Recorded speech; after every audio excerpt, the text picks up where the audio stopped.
Good morning everyone. आज की जो क्लास रहेगी वह करंट अफेयर बेस्ड रहेगी। दोस्तों, जो मार्च का माह है वह ख़त्म हो चुका है और लगभग पूरे करंट अफेयर्स कंप्लीट हो चुके हैं।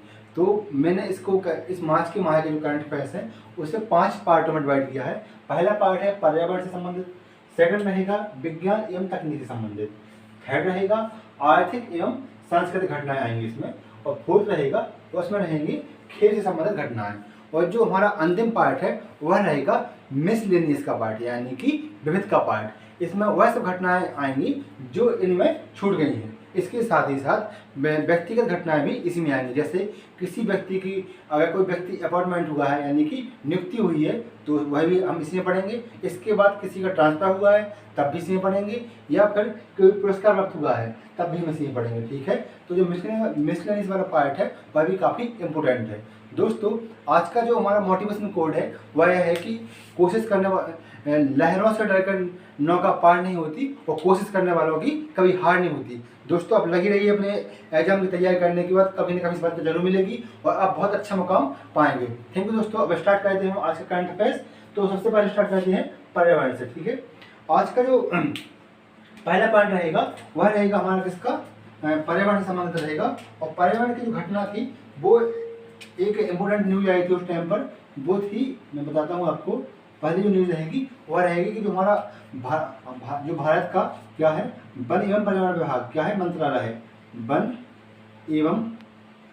एवं पर्यावरण मंत्रालय, पर्यावरण मंत्रालय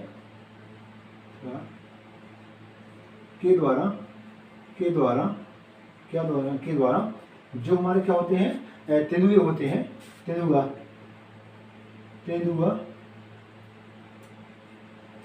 के संबंध में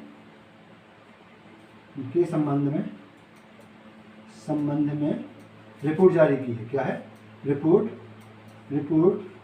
जारी की है। ठीक है, जारी की है।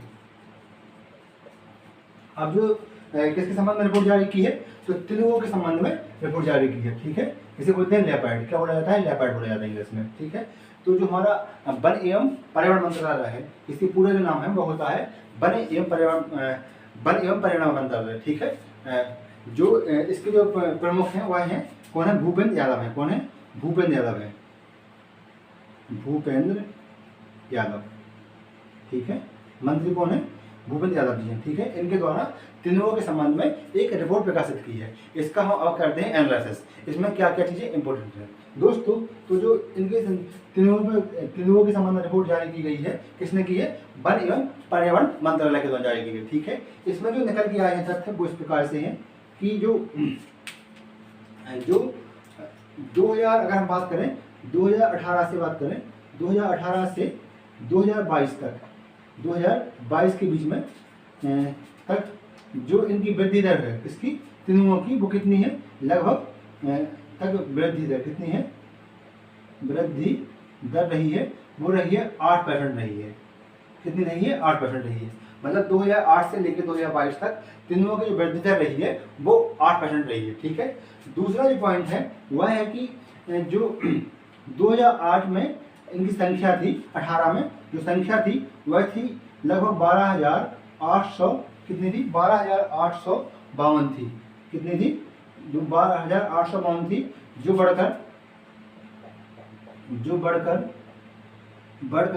2022 की बात करें तो 2022 में कितनी हो गई है, 13,874 हो गई है। कितनी हो गई है, 13,874 हो गई। ठीक है, 2 पॉइंट हो गई। तीसरा पॉइंट काफी इंपोर्टेंट पॉइंट है।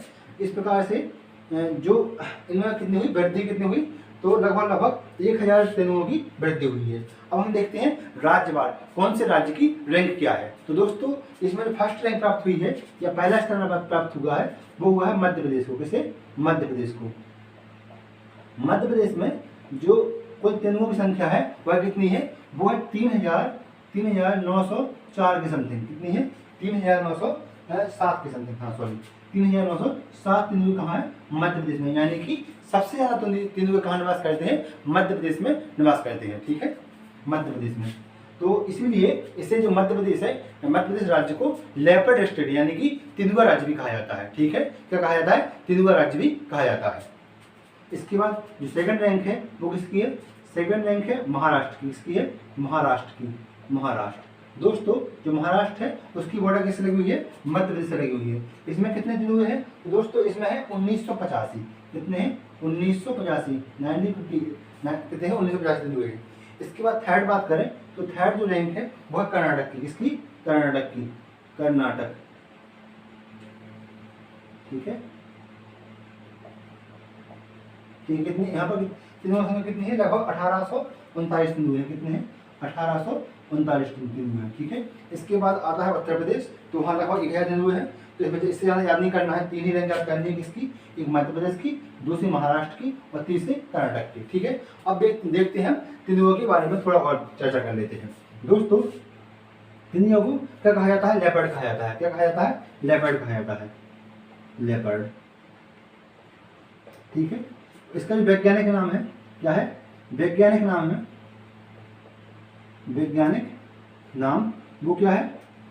वो है इसका वैज्ञानिक जो नाम है वो है पैंथेरा पार्डस। क्या है? Panthera pardus.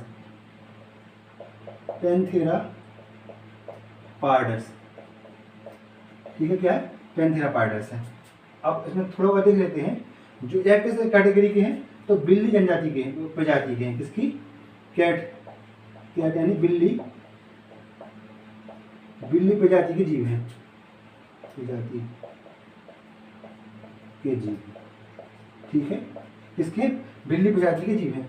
अब इस प्रजाति में और कौन कौन से जीव आते हैं? दोस्तों जो शेर है, शेर, बाघ, चीता, चीता, लेपर्ड या तेंदुआ, तेंदुआ व हिम तेंदुआ, हिम तेंदुआ, तेंदुआ और बिल्ली। क्या? बिल्ली। ये इतने जीव मतलब शेर, बाघ, चीता, तेंदुआ और हिम तेंदुआ और बिल्ली, ये किस कैटेगरी में आते हैं? जे आते हैं सबके सब बिल्ली कैटेगरी में, यानी कि ये किस प्रजाति के हैं? कैट कैटेगरी के हैं। ठीक है, अब इसे जो लेपर्ड है इसे एक संस्था है IUCN। कौन सी संस्था है? IUCN। ठीक है, कौन सी संस्था है? IUCN। IUCN यानी कि इंटरनेशनल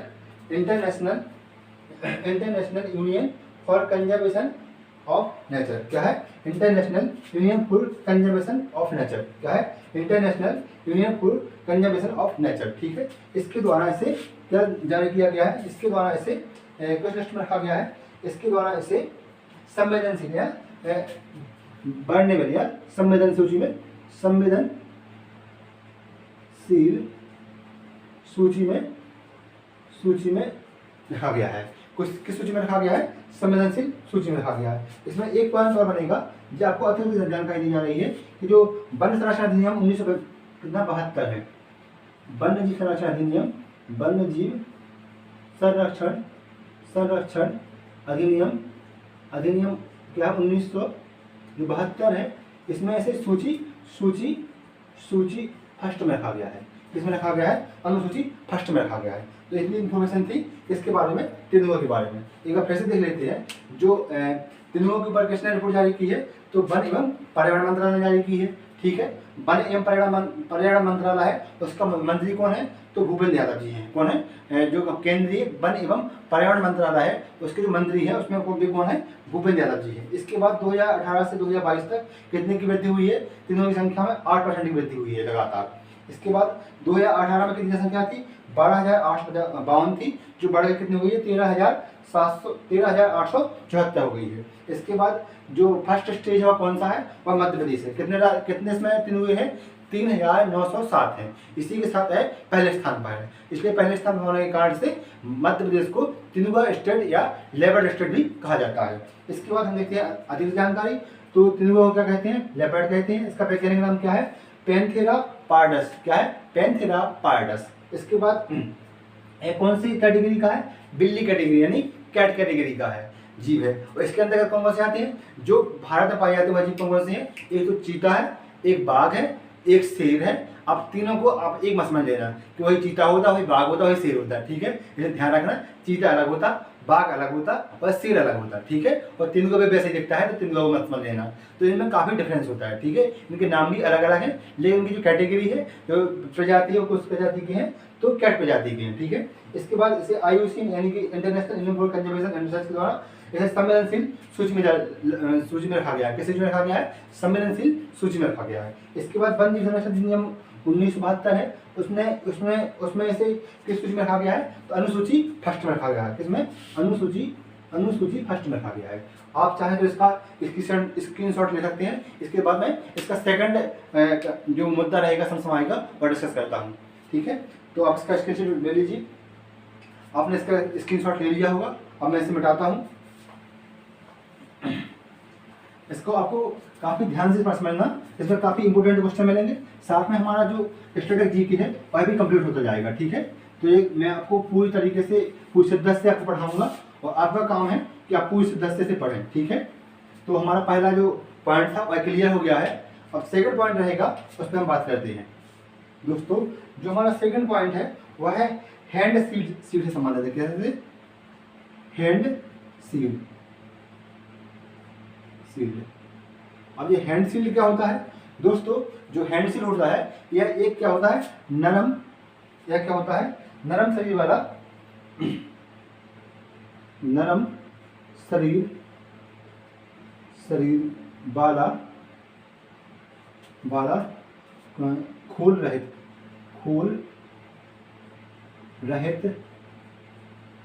समुद्री जीव है।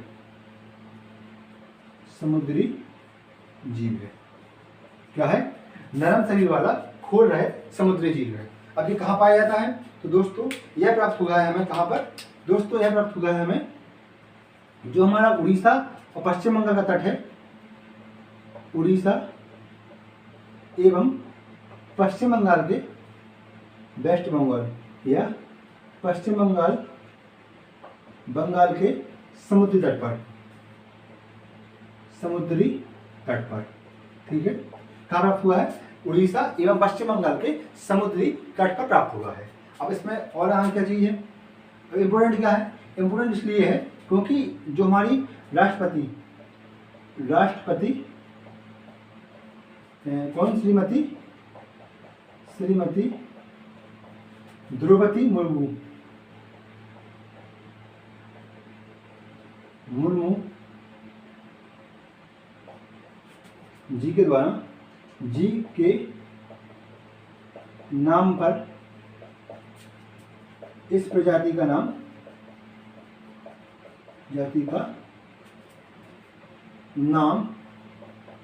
रखा गया है। क्या रखा गया है?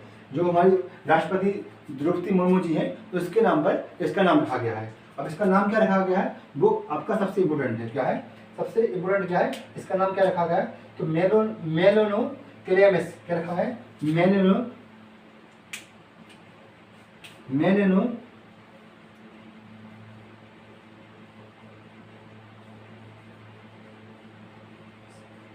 क्या रखा है?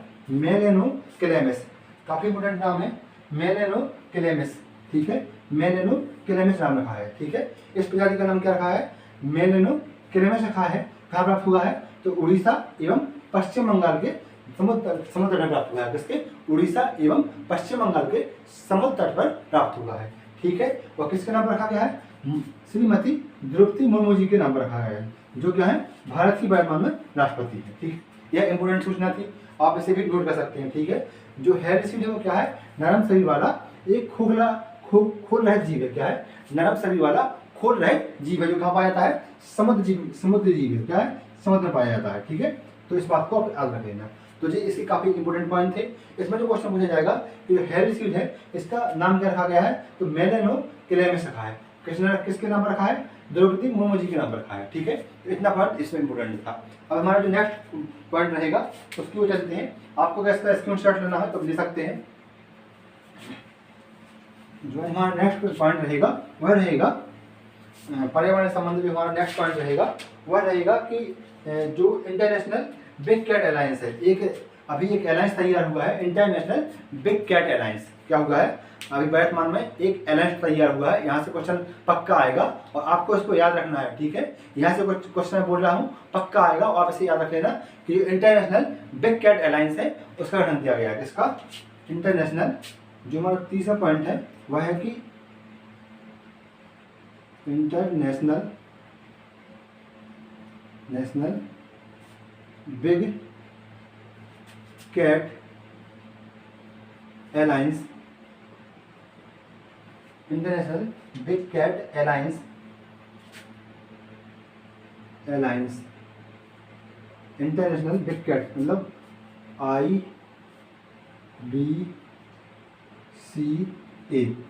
IBCA का गठन किया गया, ठीक है, गठन किया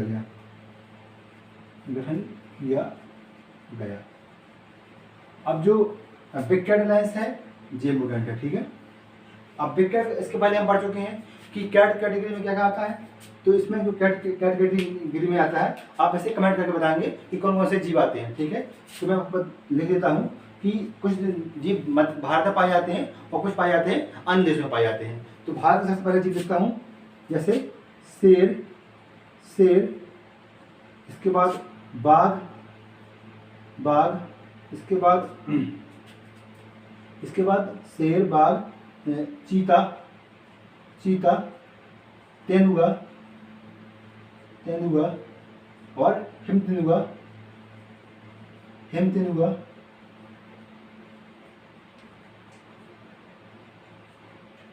शेर, बाघ, चीता, तेंदुआ, हिमतेंदुआ। इसके बाद जगुआर गाड़ी का नाम सुना आपने, उसी के नाम पर जगुआर के बाद आएगा, नेक्स्ट आएगा वो जीव है, उसका नाम है प्यूमा। कौन से हैं? शेर, बाघ, चीता, तेंदुआ, हिमतेंदुआ, जगुआर और प्यूमा। ये इतने जीव हैं जो कैट कैटेगरी में शामिल होते हैं, ठीक है। अब इसमें इंपोर्टेंस क्या है ये देख लेते हैं। तो दोस्तों क्या है कि 2023-24 से लेके 2023-24 से लेके 2023-24 से 2027-28 तक हमें इनकी संरक्षण के लिए, मतलब जो कैट कैटेगरी जीव हैं, कैट के मतलब बिग कैट के संरक्षण के लिए 150 करोड़ रुपए खर्च करना है, ठीक है, ठीक है। इतना पॉइंट है एक। अब दूसरा पॉइंट क्या है? दूसरा पॉइंट, आपने पहला पॉइंट, इसमें 2 पॉइंट की बात देख ली है। पहला क्या है कि इस कैटेगरी में कौन कौन सी जीव आती है? शेर, बाघ, चीता, तेंदुआ, हिमतेंदुआ, जगुआर और प्यूमा, ठीक है। इतने जीव आते हैं। इतने जीवों के संरक्षण के लिए 2023-24 से लेके 2027-28 के बीच में हमें 150 करोड़ रुपए खर्च करना है। कितने करना है? 150 करोड़ खर्च करना है।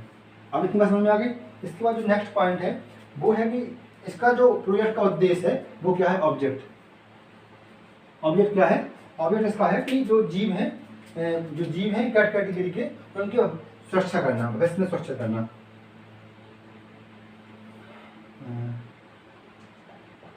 कैट जीवों को सुरक्षा प्रदान करना। अब देख लेंगे। अब जो हमने बनाया था, क्या अलायंस बनाया था, इसके बारे में बात कर लेते हैं। जो अलायंस बनाया था, इसमें इसका जो मुख्यालय है, क्या है? मुख्यालय वो कहाँ है? भारत में है। जी एक इम्पोर्टेंट इंफॉर्मेशन है, इससे हट के है, ठीक है। इसमें जो कुल देश हैं उनकी संख्या कितनी है? 196 है। कितनी है? 196 है। और यह कब बनाया था? तो यह बनाया था जो हमारा मैसूर नेशनल पार्क है, उसका जो क्या था? स्थापना दिवस था।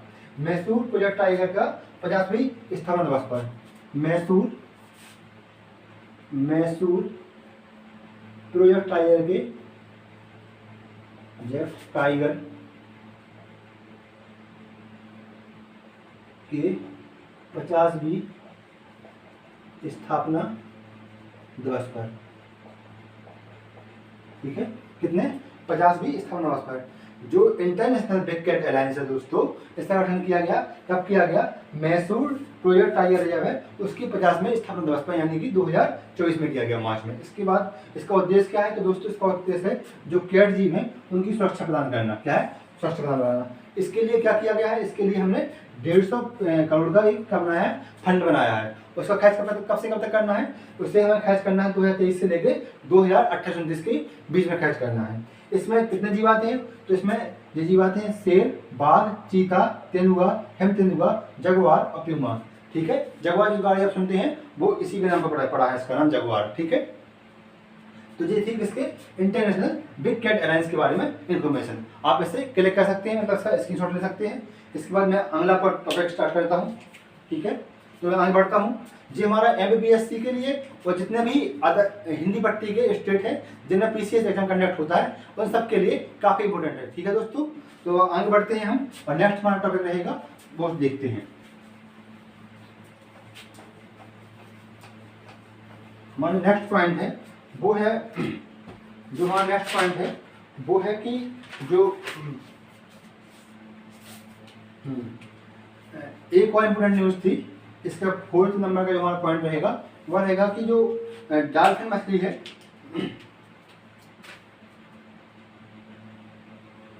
भारत का पहला राष्ट्रीय डॉल्फिन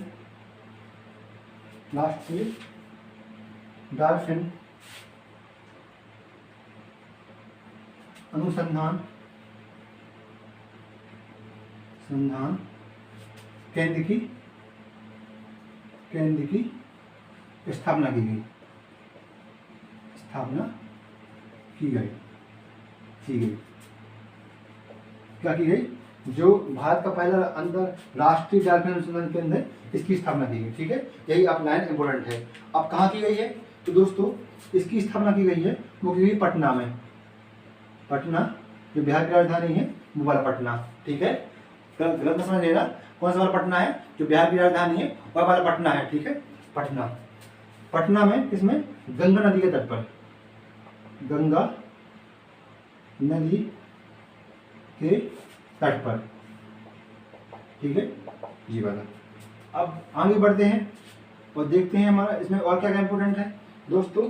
जो यहाँ पर और कहाँ की गई है? जो पटना विश्वविद्यालय उसमें की गई है, पटना विश्वविद्यालय में।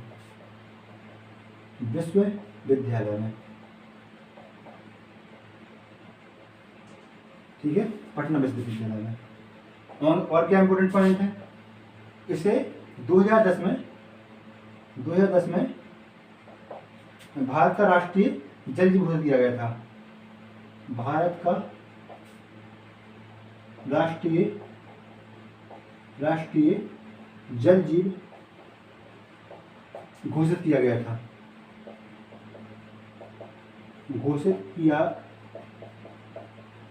था। ठीक है, IUCN की लिस्ट में क्या है इसकी स्थिति? IUCN। ठीक है, IUCN की लिस्ट में से किसमें? विलुप्त सूची में रखा गया है। किसमें? विलुप्त प्राय सूची में शामिल किया गया है। ठीक है, इसके बाद जो हमारा वन संरक्षण अधिनियम 1972 है, वन्य जीव संरक्षण अधिनियम 1972 में क्या स्थिति है? तो इसे अनुसूची फर्स्ट में रखा गया है। किसमें रखा गया है? अनुसूची फर्स्ट में रखा गया है। और कुछ इन्फॉर्मेशन तो उसमें है ही नहीं, इतना ही है। ठीक है, तो इसमें क्या क्या है? जो राष्ट्रीय डॉल्फिन अनुसंधान केंद्र है उसकी स्थापना कहाँ की गई है? पटना में की गई है। पटना में कहाँ पर? पटना विश्वविद्यालय के अंतर्गत पटना विश्वविद्यालय में की गई है, गंगा नदी के तट पर की गई है। ठीक है, और 2010 में से क्या किया गया था? भारत का राष्ट्रीय जल जीव घोषित किया गया था। जल जीव घोषित किया गया था। ठीक है, इसके बाद से IUCN की जो लिस्ट है उसमें से क्या स्टेटस प्राप्त है, तो यह किसमें विलुप्त प्राय सूची में शामिल है। ठीक है, इसके बाद जो हमारा वन्य जीव संरक्षण अधिनियम 1972 है, इसमें अनुसूची फर्स्ट में इसे रखा गया है। ठीक है, इतने इसके इंपॉर्टेंट पॉइंट थे। तो अब हम आगे बढ़ते हैं, आप इसका भी स्क्रीनशॉट ले सकते हैं। चौथा हमारा करंट अफेयर्स क्लियर हुआ। अब आगे बढ़ते हैं और हम देखते हैं कि आपको पता ही है कि प्रत्येक जो हमारा करंट अफेयर्स या समसामयिक मुद्दा है उसके साथ हम कम से कम 4 से 5 फैक्ट एक्स्ट्रा बता रहे हैं। ठीक है, जो आपकी जो स्टैटिक जीके है वह भी कंप्लीट हो सके, जो पुराना करंट अफेयर्स है वह रिवाइज हो सके। ठीक है दोस्तों, हम आगे बढ़ते हैं। आज का नेक्स्ट वाला करंट अफेयर रहेगा पॉइंट 5 रहेगा। वो वाला मुद्दा है कि जो संयुक्त राष्ट्र पर्यावरण संगठन है, क्या है, सभा है, संयुक्त राष्ट्र पर्यावरण सभा, UNEP। ठीक, क्या है, UNEP है। इसके द्वारा एक मिशन चलाया गया, मिशन लाइफ। क्या चलाया गया, मिशन लाइफ, LIFE। ठीक है, इसे इंग्लिश में लिखने का कुछ कारण है। ठीक है, क्या चलाया गया, मिशन लाइफ चलाया गया। अब इसके बारे में कुछ जानकारी दे देते हैं। ठीक है, जो मिशन लाइफ है इसका जो उद्देश्य है वो है कि पर्यावरण के अनुकूल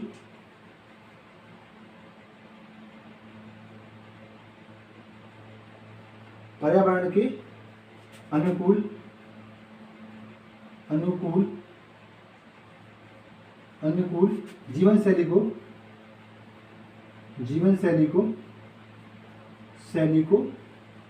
अपनाना। ठीक है, इसे कब प्रारंभ किया गया, तो प्रारंभ कब हुआ, ये प्रारंभ हुआ COP20, जो इसका प्रारंभ हुआ वो हुआ COP26 की बैठक में। 26 की जो बैठक हुई थी ग्लासगो में, कहाँ हुई थी, जो हुई थी ग्लासगो में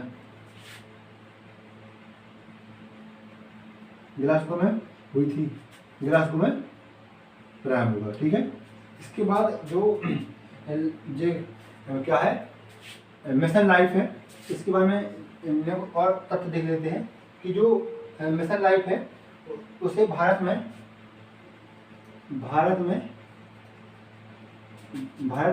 प्रधानमंत्री PM मोदी जी के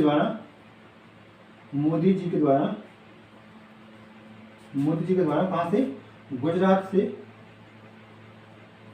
से प्रारंभ किया गया था। ठीक है, कहाँ से किया गया था और कब किया गया था, इसे किया गया था 2000, प्रारंभ किया गया कब, 2022 में किया गया। ठीक है, इन पॉइंट को याद रखना कि जो मिशन लाइफ है वो किसके द्वारा प्रारंभ किया गया, तो दोस्तों प्रारंभ किया गया UNEP के द्वारा। क्या, संयुक्त राष्ट्र पर्यावरण सभा के द्वारा, UNEP के द्वारा। इसकी स्थापना कहाँ की गई थी, 1972 में की गई थी। कहाँ पर, केन्या एक देश है दक्षिण अफ्रीका महाद्वीप का, केन्या के नैरोबी में। ठीक है, अब याद रखना कि कहाँ की गई थी, 1972 में केन्या के नैरोबी शहर में की गई थी। और क्या नाम है इसका अभियान का, मिशन लाइफ। ठीक है, इसका उद्देश्य क्या है, पर्यावरण के अनुकूल जीवन शैली को अपनाना। ठीक है, क्या है, पर्यावरण के अनुकूल जीवन शैली को अपनाना। अब इसे प्रारंभ कब किया गया था, तो जो कॉप की बैठक हुई थी 26 में, कहाँ पर, ग्लासगो में, वहां से यहाँ इस अभियान को प्रारंभ किया गया था दोस्तों। ठीक है, अब हम नेक्स्ट आगे बढ़ते हैं। आप इसका भी स्क्रीनशॉट ले सकते हैं, यानी कि अब इससे बोर्ड को पूरे साफ कर देते हैं। ठीक है, तो ज़्यादा कुछ चीज़ें लिख पाएंगे। ठीक है ना, तो थोड़ा ज़्यादा लिख पाएंगे और आपको बार बार स्क्रीनशॉट नहीं लेना पड़ेगा। तो और आगे नेक्स्ट चलते हैं, आगे बढ़ते हैं। और नेक्स्ट हमारा करंट अफेयर्स है वह है कि जो नागपुर शहर है, क्या है, नागपुर शहर है 7 नंबर का, नागपुर ने क्या किया, नागपुर शहर ने नागपुर की जीरो कार्बन, शून्य कार्बन उत्सर्जन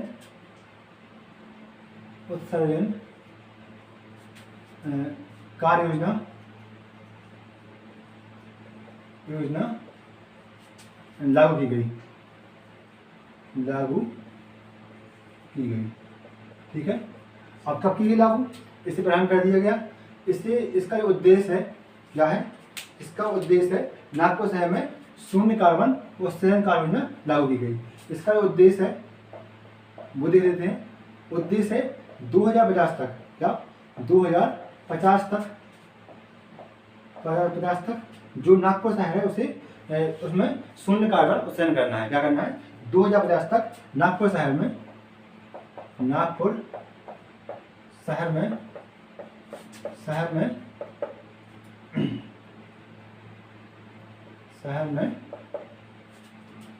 शून्य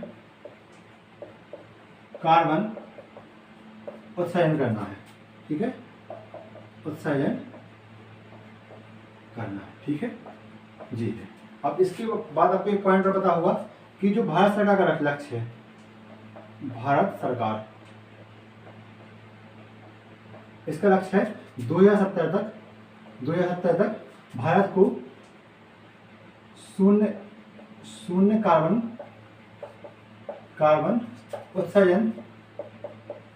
उत्सर्जन करना, ठीक है। कब तक, 2070 तक। अब इसी के संबंध में इसके जो नागपुर परियोजना है शून्य कार्बन उत्सर्जन कार्य योजना, इसमें 2-3 संस्थाओं ने भाग लिया है। तो जो एक तो है नागपुर नगर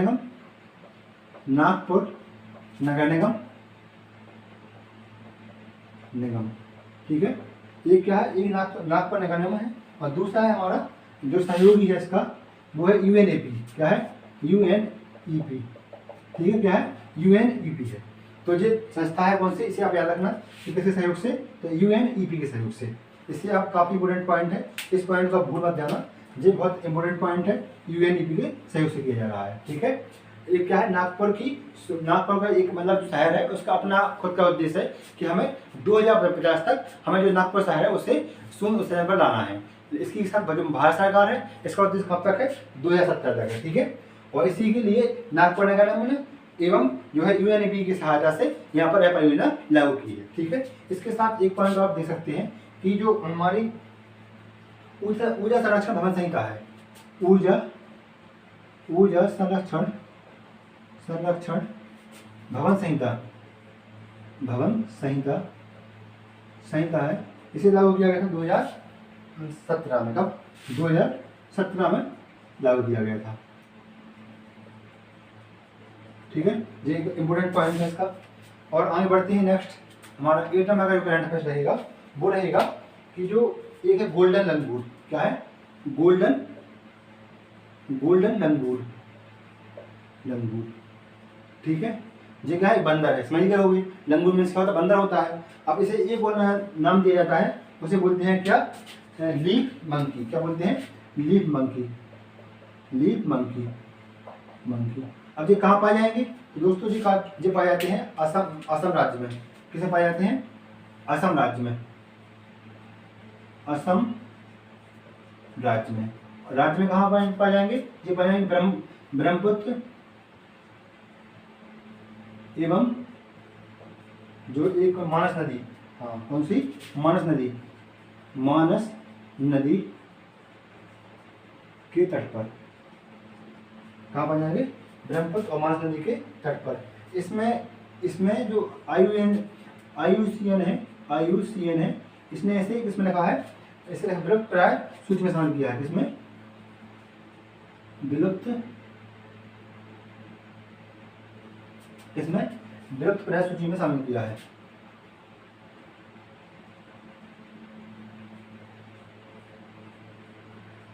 ठीक है। इसमें इसकी अब क्या हुआ, आज जब विलुप्त प्राय सूची में शामिल है तो इसके संरक्षण के लिए कार्य भी किया जाएगा और इसको बढ़ाने के लिए भी कार्य किया जाएगा। तो इसके 2 चरण में कार्य लागू की गई। चरण प्रथम ये था 2020 से प्रारंभ हुआ था, और जो चरण सेकंड ये 2000 कब प्रारंभ हुआ था, 2021 प्रारंभ हुआ था। कब हुआ था, 2021 प्रारंभ हुआ था, ठीक है, जो लागू है अभी तक। तो जिसमें गोल्डन लंगूर के लिए था। तो इसमें जो क्वेश्चन आएगा कि जो गोल्डन लंगूर है वो कहाँ पाए जाते हैं, तो असम राज्य में पाए जाते हैं। और कहाँ पाए जाते हैं, ब्रह्मपुत्र नदी के तट में पाए जाते हैं। ठीक है, ब्रह्मपुत्र और मानस नदी, इसे आप याद रख लेना जी, काफ़ी इंपॉर्टेंट पॉइंट है। अब हमारा जो नेक्स्ट रहेगा वो में से आप इसे स्क्रीनशॉट ले सकते हैं और हम स्टार्ट करते हैं हमारा नेक्स्ट करंट अफेयर्स। दोस्तों आप बोल मत होना, मेरे को क्लास थोड़ी सी है, 15-20 मिनट बाद अपनी क्लास खत्म हो जाएगी। वो एक माह के सीधे सीधे आपके जो पर्यावरण से संबंधित मुद्दे हैं वो क्या हो जाएंगे, फिनिश हो जाएंगे। और आपको अच्छी तरह से जो इसके एमसीक्यू क्वेश्चन है वो भी सॉल्व कराए जाएंगे। ठीक है, तो जो हमारा नेक्स्ट रहेगा वो रहेगा कि कछुओं की जो एक और पॉइंट है, आप समझते होंगे हैचरी, जो कछुआ होते हैं ना, कछुओं के संरक्षण के लिए, संरक्षण के लिए हैचरी का निर्माण किया गया। ठीक है, अब किसने किया, तो दोस्तों जो हैचरी है, हैचरी का निर्माण किया है हमारे तमिलनाडु राज्य ने। कहाँ पर किया है, तमिलनाडु राज्य के द्वारा, तमिलनाडु राज्य के द्वारा। ठीक है, किसके द्वारा, तमिलनाडु राज्य के द्वारा, समुद्र तट पर। ठीक है, अब हैचरी मीन्स क्या होता है, तो दोस्तों हैचरी मीन्स होता है घर। हैचरी मीन्स होता है क्या, हैचरी मीन्स होता है घर, घोंसला बोल सकते हैं। हैचरी मीन्स होता है घोंसला। किसके लिए, कछुओं के लिए, कछुओं के लिए। ठीक है, कारण क्या था, कारण आप कोई भी अगर पर्यावरण संबंधित कारण होगा क्या होगा, ग्लोबल वार्मिंग, ग्लोबल वार्मिंग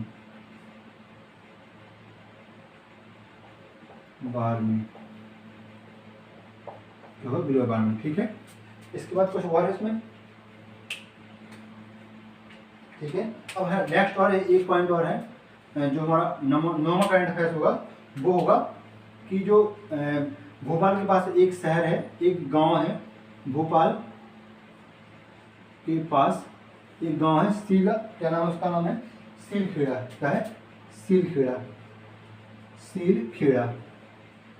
इसमें मौसम टावर, क्या मौसम टावर की स्थापना हुई है। किसकी हुई है, मौसम टावर की स्थापना हुई है। ठीक है, कहाँ पर, सीलखेड़ा गांव में। कहाँ पर हुई है, सीलखेड़ा गांव में। कहाँ पर है, भोपाल के पास में है। और किसकी हुई है, मौसम टावर की स्थापना हुई है। अब इसका उपयोग क्या है, जब हमें मौसम से संबंधित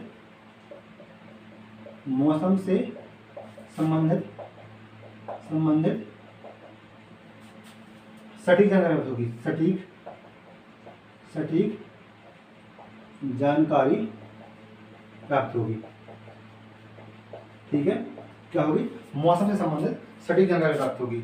दूसरा पॉइंट क्या है, इसकी जो लंबाई है, लंबाई बोल सकते हैं ऊंचाई है वो है 72 मीटर। कितनी है, 72 मीटर है। ठीक है, यह जो टावर है यह 200 किलोमीटर क्या, 200 किलोमीटर दूर से बादल के ट्रेस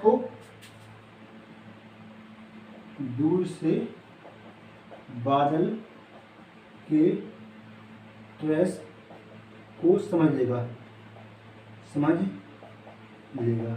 इसमें जो बैंड उपयोग किया गया है, ठीक है, फ्रिक्वेंसी के लिए बैंड उपयोग किया गया है वो सी बैंड उपयोग किया गया है, सी बैंड रडार। ठीक है, क्या, सी बैंड रडार उपयोग किया गया है। ठीक है, तो मौसम से संबंधित सटीक जानकारी प्राप्त होगी। और इसकी ऊंचाई वो कितनी है, 72 मीटर है। 200 किलोमीटर दूर से बादल के ट्रेस को समझ लेगा। ठीक है, और सी बैंड का उपयोग किया गया है, जिसमें इम्पोर्टेंट करंट पॉइंट थी। अब जो इसका आपको स्क्रीनशॉट लेना ले सकते हैं। अब जो नेक्स्ट रहेगा,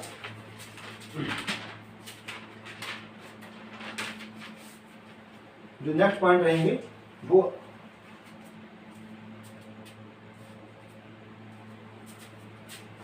जो हमारे नेक्स्ट पॉइंट रहेंगे वो इस प्रकार से हैं। 2-3 पॉइंट और बस बचे हुए हैं और ख़त्म हो जाएगा। ठीक है, कितने बचे हैं? 2-3 पॉइंट और बचे हुए हैं और हमारा करंट अफेयर्स खत्म हो जाएगा। तो कौन सा 2-3 पॉइंट? और जो नेक्स्ट पॉइंट है वो है हमारा जलवायु संबंधित।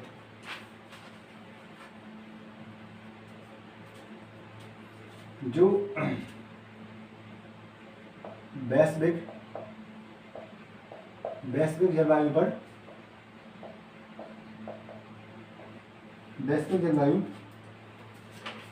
जलवायु की स्थिति रिपोर्ट जारी की गई स्थिति रिपोर्ट 2023 जारी की गई। कब की गई? 2023 जारी की गई। ठीक है, इस जो रिपोर्ट है ये जारीकर्ता कौन है? सबसे पहले जानते हैं जारीकर्ता कौन है। जारीकर्ता तो दोस्तों यह जारी की है वर्ल्ड मौसम ऑर्गेनाइजेशन, ठीक है, के द्वारा। विश्व मौसम संगठन के द्वारा। अब इसकी जो स्थापना हुई थी वो कब हुई थी? जो विश्व मौसम संगठन है इसकी स्थापना हुई थी वो हुई थी 1950 में। कब हुई थी? 1950 में। कहाँ पर हुई थी? तो ये है ये जो संगठन है वहाँ ये जो संगठन है यह जेनेवा में स्टेट है। कहाँ पर है? जेनेवा में। ठीक है, इसके जो कोई सदस्य देश हैं वो लगभग 100 कितने हैं? 192 है। कितने हैं? 192 देश सदस्य हैं। ठीक है, तो जिसके पॉइंट हो गए। अब इसमें क्या बताया गया इस पॉइंट रिपोर्ट में कि जो वर्ष 2023 है, जो वर्ष 2023 है वह है अब तक का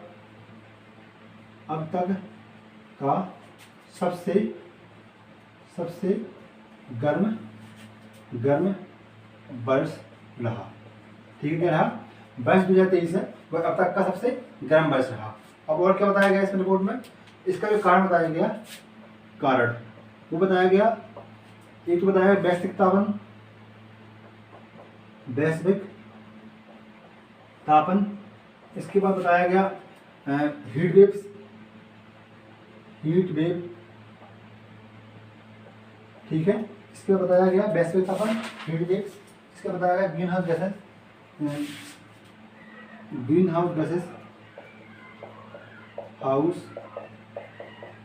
गैस, समुद्र के तापमान में वृद्धि। मतलब अब मान सकते हैं कि जो कारण ग्लोबल वार्मिंग होते हैं वही कारण बताए गए हैं। ठीक है, जो अलग से बताए गए हैं। और अल नीनो का प्रभाव। ठीक है, तो आपको इतना याद रखना, आपको याद रखना है कि जो वैश्विक जलवायु की स्थिति रिपोर्ट है 2023 वो किसने जारी की? तो वो जारी की है WMO यानी विश्व मौसम ऑर्गेनाइजेशन ने जारी की है। ठीक है, आप उसको इतना याद रखना। और 2023 को अब तक का सबसे गर्म वर्ष बताया गया है। ये 2 पॉइंट आपको याद रखना है। ठीक है, अब नेक्स्ट पॉइंट रहेगा वो रहेगा किससे संबंधित? वो है जो एक है बागोदी।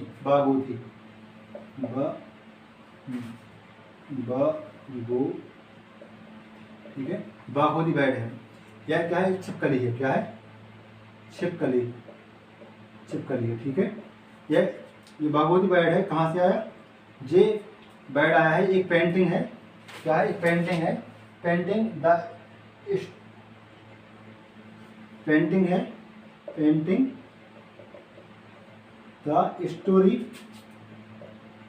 Story night. क्या है? Painting the story night. इसके मिलती जुलती शक्ल थी किसकी? छिपकली थी बागोदी की। कौन सी? जो बागोदी छिपकली थी वो किस टाइम कैसी थी? वो पेंटिंग द स्टोरी नाइट्स थी। इसीलिए इसका जो नाम रखा गया है वो रखा गया है क्या? वो रखा गया है इसका नाम सेनोमास्पिस। क्या रखा गया है? सेनोमास्पिस।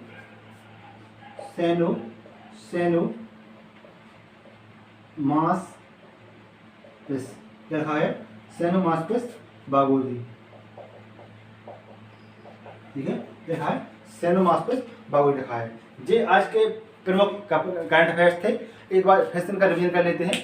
सबसे पहले हमने जो पढ़ा था वो पढ़ा था कि भारत सरकार का जो वन मंत्रालय है, पर्यावरण वन मंत्रालय है, उसके द्वारा जो तेंदुआ रिपोर्ट जारी कर दी गई है। इसमें प्रथम स्थान है वह किसका है? मध्य प्रदेश का है। इसलिए मध्य प्रदेश को क्या कहा जाता है? लेपर्ड स्टेट कहा जाता है। दूसरा जो हमारा पढ़ा था वो पढ़ा था किसके बारे में? दूसरा जो हमारा करंट अफेयर्स था वो था किसके बारे में था? वो था हेड सील करके एक क्या है जीव है, समुद्री जीव। हेड सील करके एक समुद्री जीव है, उसका नाम हमारे राष्ट्रपति श्रीमती द्रौपदी मुर्मू जी के नाम पर रखा गया है। ठीक है। इसके बाद जो थर्ड पढ़ा था कि एक इंटरनेशनल बिग कैट अलायंस की स्थापना की गई। किसकी? एक इंटरनेशनल बिग कैट अलायंस की स्थापना की गई। वो उसमें कितने देश हैं? तो उसमें 196 देश है। उसका जो मुख्यालय है वो भारत में है। ठीक है।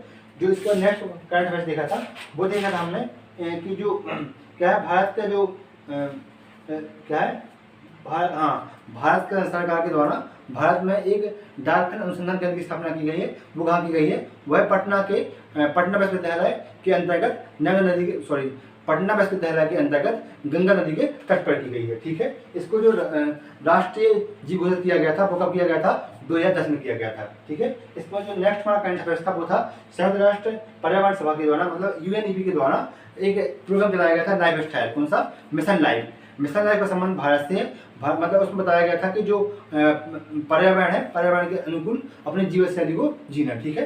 पर्यावरण के अनुकूल अपनी जीवन शैली को जीना ये था मिशन लाइफ में। ठीक है। इसके बाद जो हमारा नेक्स्ट करंट अफेयर्स था वो था नागपुर शहर के बारे में कि नागपुर शहर ने अपने स्वयं का जीरो कार्बन उत्सर्जन एक क्या बनाया है? जीरो कार्बन उत्सर्जन के लिए कार्य कर रहा है कि 2050 तक यह इसे कंप्लीट कर लेगा। मतलब इसका लक्ष्य जो है वो क्या है? 2050 है। इसका जो सहयोग कर रहा है वो क्या कर रहा है? कौन कर रहा है? यूएनईपी कर रहा है। इसके बाद नेक्स्ट हमारा करंट अफेयर्स था वो संबंधित था गोल्डन लंगूर से।